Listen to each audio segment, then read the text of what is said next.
దేవుని ఘనమైన నామమునకు మహిమ కలుగునుగాక.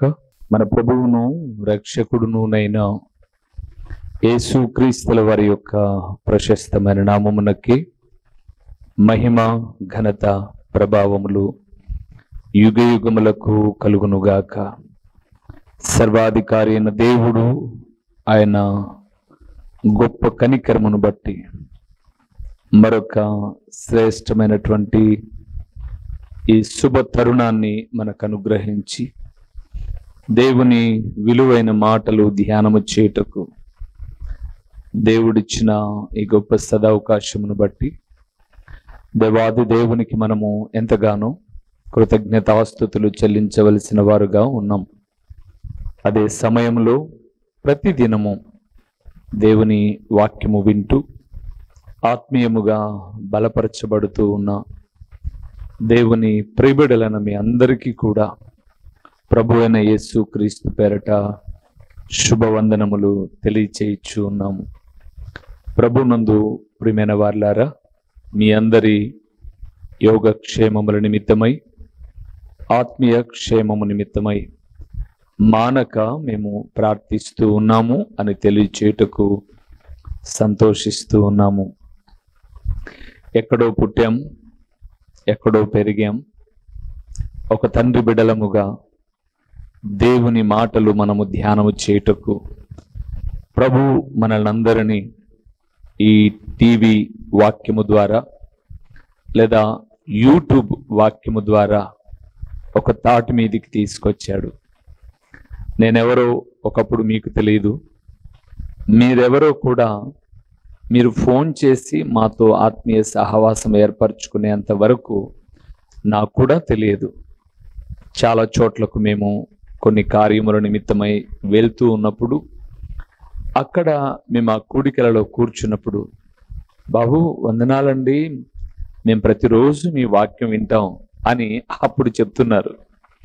నేనేమో 6 సంవత్సరాల నుంచి టీవీలో చెప్తూ ఉన్నాను, వీరు 2-3 సంవత్సరాల నుంచి చూస్తూ ఉన్నారట. ఎప్పుడు ఫోన్ చేయాల, కానీ ఏదో ఒక పల్లెకు కూడికకు వెళ్ళినప్పుడు, ఒక ప్రత్యేకమైన ప్రార్థన నిమిత్తమై వెళ్ళినప్పుడు మీ వాక్యాన్ని రోజు చూస్తాం బాబు. నేను అంటాను ఈ వాక్యం ప్రకటిస్తూ, మరి రోజు చూసే మీరు ఎప్పుడైనా ఒకసారైనా ఎందుకు పలకరించకూడదు?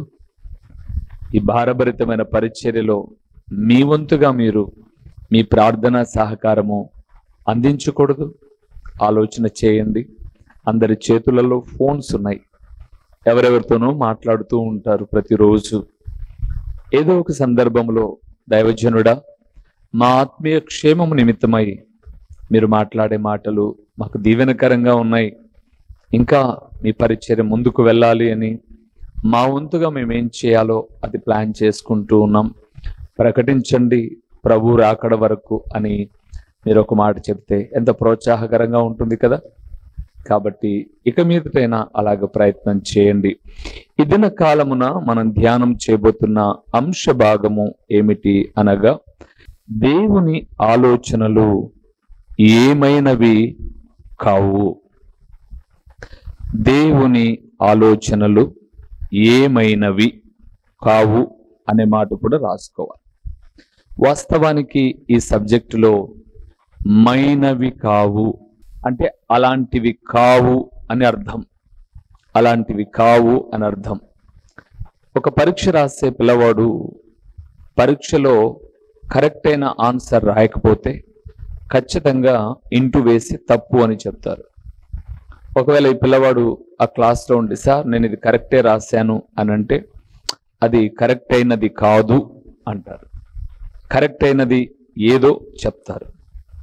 కాబట్టి దేవుని ఆలోచనలు ఏమైనవి కావు, మైనవి కావు అన్న విషయాన్ని మీకు చెప్తాను. రండి మూల వాక్యంలోనికి వెళ్దాం. యోబు గ్రంథం 25వ అధ్యాయము 5వ వచనంలో ఈ మూల వాక్యముతో వాక్యాన్ని ప్రారంభిద్దాం. యోబు గ్రంథం 25:5వ వచనం. ఆయన దృష్టికి చంద్రుడు కాంతి గలవాడు కాడు, నక్షత్రములు నక్షత్రములు పవిత్రమైనవి కావు పవిత్రమైనవి కావు కావు. మరలా చెప్తున్నాను, నక్షత్రములు పవిత్రమైనవి కావు. మా అమ్మాయికి అబ్బాయికి నక్షత్రాలు కుదరలా, జోడి కుదరలా. అమ్మాయికి గుర్రం వచ్చింది, అబ్బాయికి గాడిద వచ్చింది. ఇలాంటి మాటలు చెప్పి ఏం పెళ్ళి ఓకే అనుకున్నాం కదా, ఏంటి ఇంకా ఆలస్యం అంటే వాళ్ళిద్దరికి నక్షత్రాలు కలవలా. మీకు తెలుసా, నక్షత్రాలు కలిస్తే విస్ఫోటం, భూమి బద్దలవుతుంది. నక్షత్రాలు వాటి వాటి స్థానములో అవి తిరగాలి అంతే. ఒకవేళ నక్షత్రములు పవిత్రమైనవని మీరు అనుకుంటున్నారేమో, అక్కడ దేవుడు అన్నాడు చూడండి, నక్షత్రములు పవిత్రమైనవి కావు, మైనవి కావు. ఒకవేళ నక్షత్రాలను చూసి అబ్బా ఎంత గొప్ప, పూజ చేద్దాం అని అనుకుంటున్నారా? నక్షత్రములు పవిత్రమైనవి కాదు.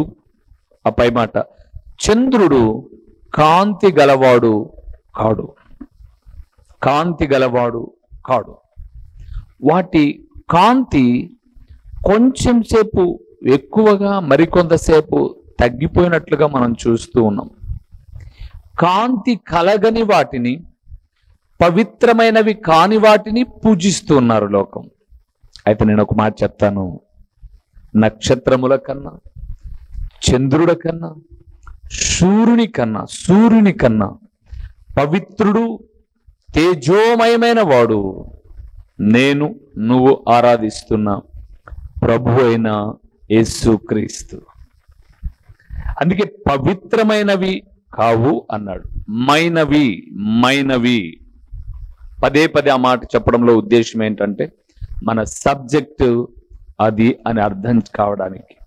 సో ఏమైనవి కావో కొన్నింటిని మనం ధ్యానం చేద్దాం. మొదటి విషయానికి వద్దాం. ఆదికాండము 50వ అధ్యాయము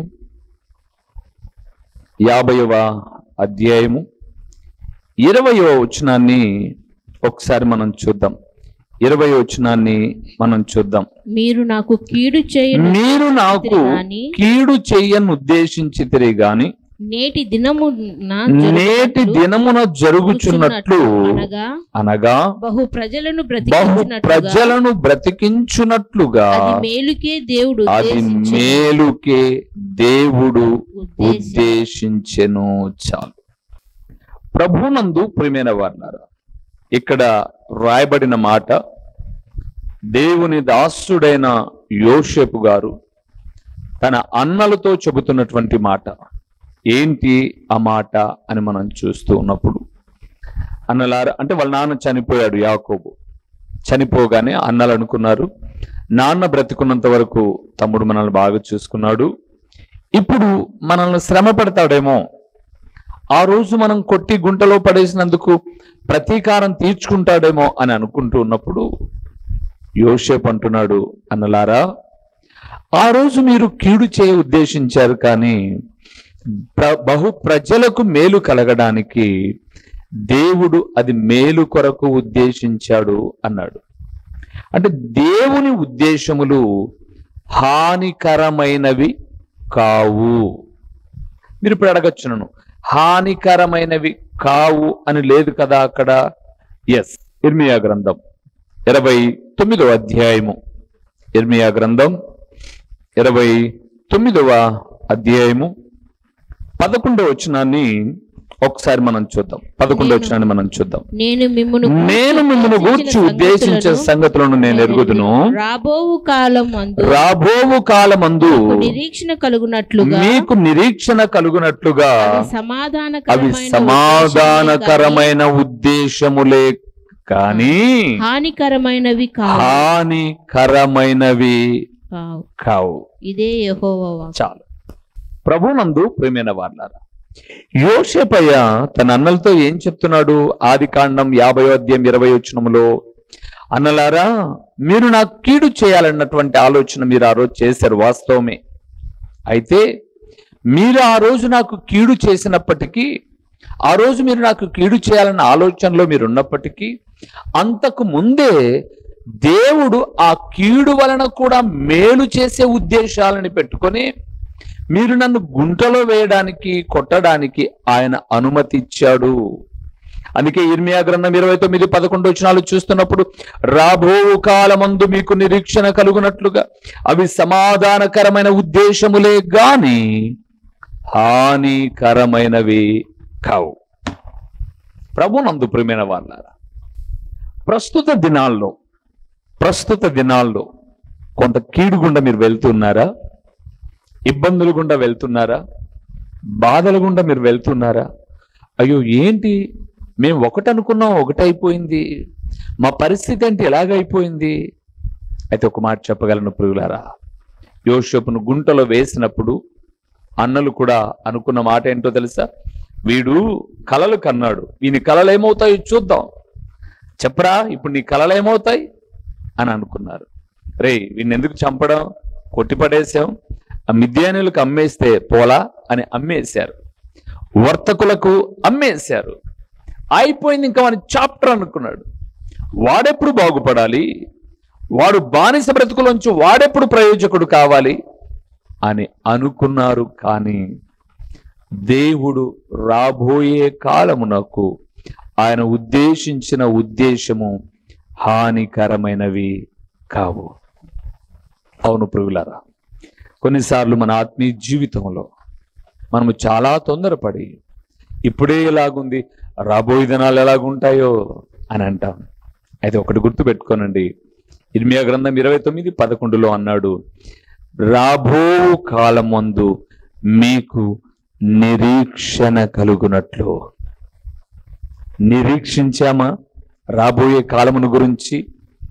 నా దేవుడు రోమిలకు రాసిన పత్రిక 5:8 చెప్పబడిన మాటలలో నిరీక్షణ మనలను ఎప్పుడు సిగ్గుపరచదు. అందుకే దేవుని ఉద్దేశములు హానికరమైనవి కాదు.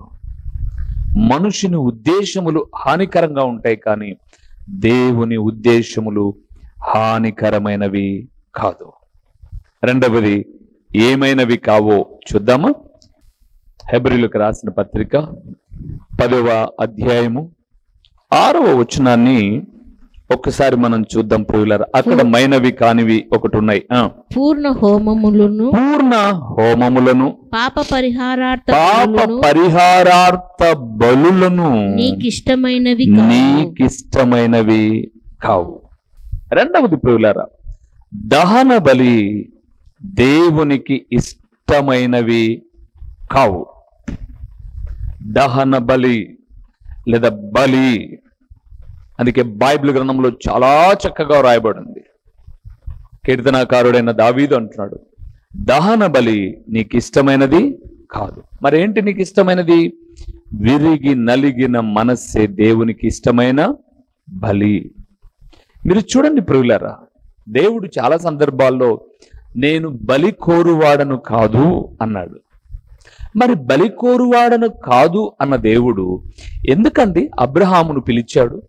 21వ అధ్యాయంలో, అబ్రాహాము లే, నీకు ఒక్కడై ఉన్నటువంటి నీ కుమారుని తీసుకొని ఆ మోరియా పర్వతములలో ఒక పర్వతము మీదికి తీసుకొని వచ్చి నాకు బలిగా ఇవ్వు అని అడిగాడు. ఈ మాట చూస్తున్నప్పుడు దేవుడు బలి కోరేవాడా? బలిని అడగచ్చా? అలాగెందుకు అడిగాడు ఆయన? వాస్తవానికి మనం చూస్తే ఆయన బలిని కోరలా, అక్కడ అబ్రహాము యొక్క విశ్వాసాన్ని పరిశోధిస్తున్నాడు. శోధించలా. మరలా చెప్తాను ప్రియులారా, శోధించువాడు కాదు మన దేవుడు, పరిశోధించువాడు. అప్పుడప్పుడు ఏదైనా ఒక వస్తువును మనం పరిశోధిస్తాం. ఒకటి ఏదైనా కొనడానికి వెళ్ళినప్పుడు దాన్ని చాలా టెస్ట్లు చేస్తాం. మనం ఒక వస్తువు కొనడానికి వెళ్ళినప్పుడు చాలా పరీక్షలు చేస్తాం. ఒక నిర్ధారణలోనికి వచ్చిన తర్వాత కొంటాం. అలాగే అబ్రహాము ఎంత విశ్వాసము కలిగిన వాడో ఈ లోకానికి చాటి చెప్పడానికి దేవుడు ఒక పరిశోధనను పెట్టాడు. కానీ అబ్రహాము అండి ఏమాత్రము సందేహించక ప్రొద్దున్నే లేచాడు, కట్టెలు చీల్చాడు, గాడిద బొమ్మల మీద పెట్టాడు, పని వాళ్ళను తీసుకున్నాడు, ఆ మోరియా పర్వతాల దగ్గరకు వచ్చాడు, అక్కడ పని వాళ్ళను పెట్టాడు.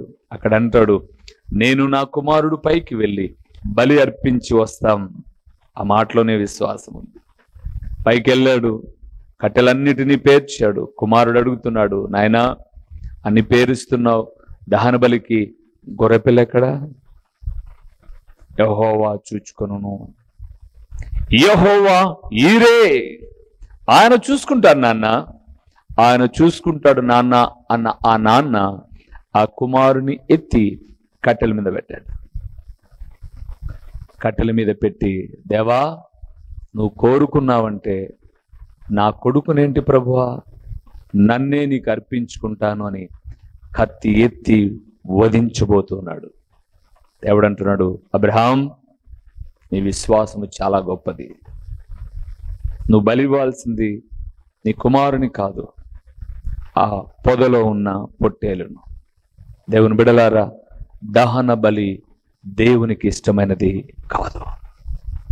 కాదండి. బైబిల్ గ్రంథాన్ని అంతటిని మనం చూస్తే దేవుడు ఏదో ఒక మనిషిని బలిగా తీసుకున్నవాడు కానీ, బలిగా కోరుకున్నవాడు కానీ కాదు.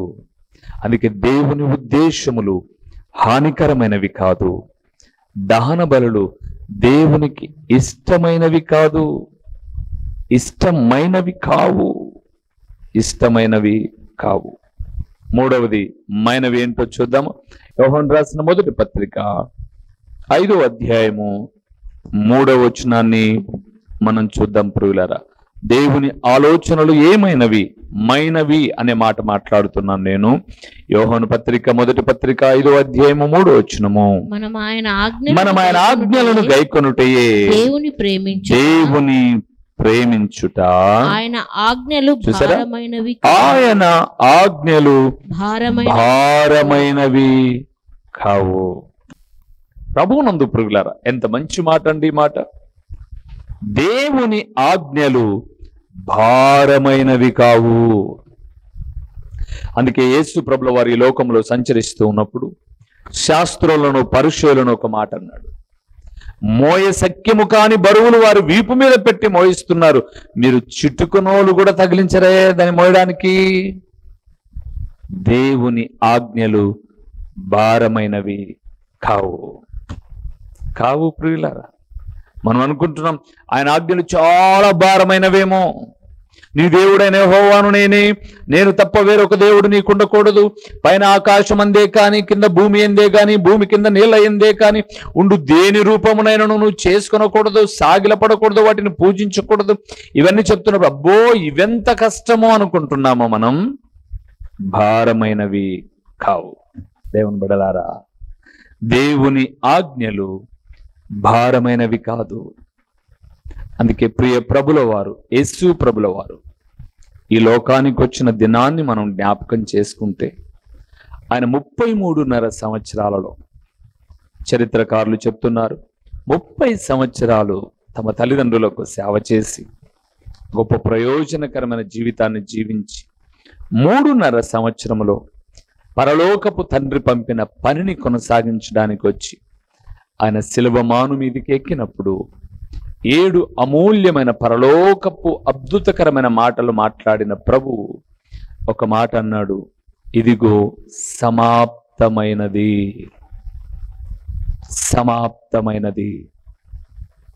ఆయన ఆ మాట చెప్పి తండ్రికి తన ఆత్మను అప్పగించినప్పుడు దేవాలయపు తెర నడిమికి చినిగెను అని రాయబడింది.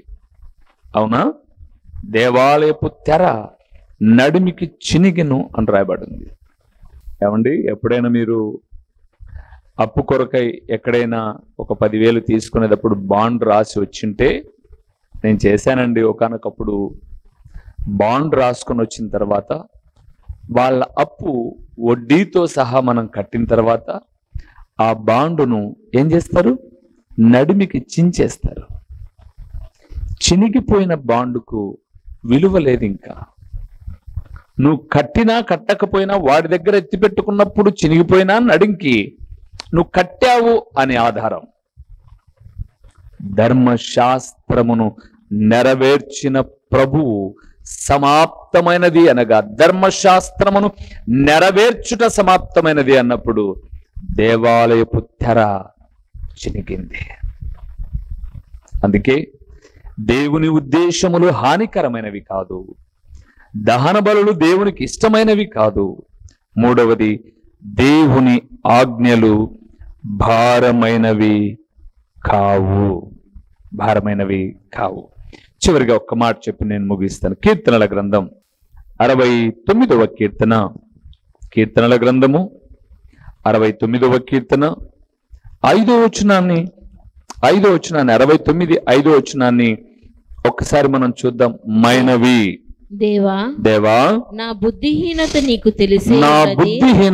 తెలిసే ఉన్నది, నా అపరాధములు నీకు మరుగైనవి కావు. దావీదు ప్రార్థన చేస్తూ ఉన్నాడు. అద్భుతకరమైనటువంటి మాట 69వ కీర్తన 5వ వచనంలో, దేవా నా బుద్ధిహీనత నీకు తెలుసు ప్రభువా. ఓకే, కానీ ప్రాముఖ్యమైన విషయము, నా అపరాధములు నీకు మరుగైనవి కావు ప్రభువా. దేవుని బిడ్డలారా, నాకు ప్రియమైనటువంటి వారులారా, హృదయ అంతరంగములను ఎరిగినవాడు దేవుడు. దావీదు 69వ కీర్తన ఈ మాట 5వ వచనంలో, ఎందుకంటే 51వ కీర్తనలో పశ్చాత్తాపడ్డాడు. నా పాపమును హిస్సోపుతో నన్ను కడుగు అన్నాడు. వాస్తవానికి దావీదు బత్షెబాతో పాపం చేసిన తర్వాత ఒప్పుకుంటాడేమోని దేవుడు టయాన్ని ఇచ్చాడు. వారం, 10 రోజులు, నెల, 2 నెలలు, 3 నెలలు, 4 నెలలు, 5 నెలలు నిశ్చింతగా ఉన్నాడండి ఒప్పుకోకుండా దావీదు. ఏ తప్పు లేనట్లుగా ఎంతో నీతి కలిగిన వ్యక్తిగా బ్రతుకుతున్నాడు. నాతాను వచ్చాడు సమూయేలు 2వ గ్రంథం 12వ అధ్యాయంలో. దావీదు పాపం అంతా కడిగి బయట పెట్టాడు. ఎట్లా తెలిసింది నాతానయ్య? ఎవరు చెప్పారు నీకు? పోట్లాళ్ళ దావీదు. ఎవరు చెప్పారు నీకని పోట్లాడడంలా, లేదా నేను తప్పు చేయలేదని సమర్థించుకోవాలా. ఏమన్నాడో తెలుసా? నేను పాపము చేశాను, నా పాపము పరిహరించబడినట్లు నా కొరకు ప్రార్థన చేయి. నా రహస్య పాపములన్నీ ఆయనకు తెలుసు అని అందుకే అన్నాడు, నా అపరాధములు ప్రభువా దేవా నీకు మరుగైనవి కావు ప్రభువా. నీతి స్వరూపుడువైన మా ప్రియమైన పరలోకపు తండ్రి, మహాగణుడా, మహోన్నతుడా, సర్వకృపానిధిగు దేవా, మీ ఘననామమునకు స్తోత్రములు చెల్లిస్తూ ఉన్నాము నాయనా.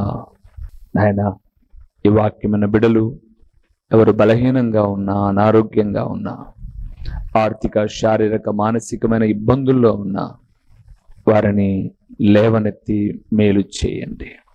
ప్రకటించబడిన ఈ పరలోకపు సంగతులు వ్యర్థముగా పోకుండా సారవంతమైన నేలను పడిన విత్తనము వలె 30దంతలుగా 60దంతలుగా 100ంతలుగా ఫలింపచేసి మీ ఘననామానికి మహిమ ఘనత ప్రభావములు మీరు కలుగు చేసుకునమని ఎంతైనా నమ్మదగిన దేవుడువని మీకు స్తుతులు చెల్లించుకుంటూ యేసు నామములో అడిగి పొంది ఉన్నాము తండ్రి. ఆమేన్. మా చిరునామా దైవజనుడు బ్రదర్ ఓ రూబేన్ గారు, క్రీస్తు ప్రార్థనా మందిరం, డోర్ నెంబర్ 1-10-386, నగరిగుట్ట, పులివెందుల, కడప జిల్లా. మీ ప్రార్థనా అవసరాల కొరకై సెల్ నంబర్ 9989067409.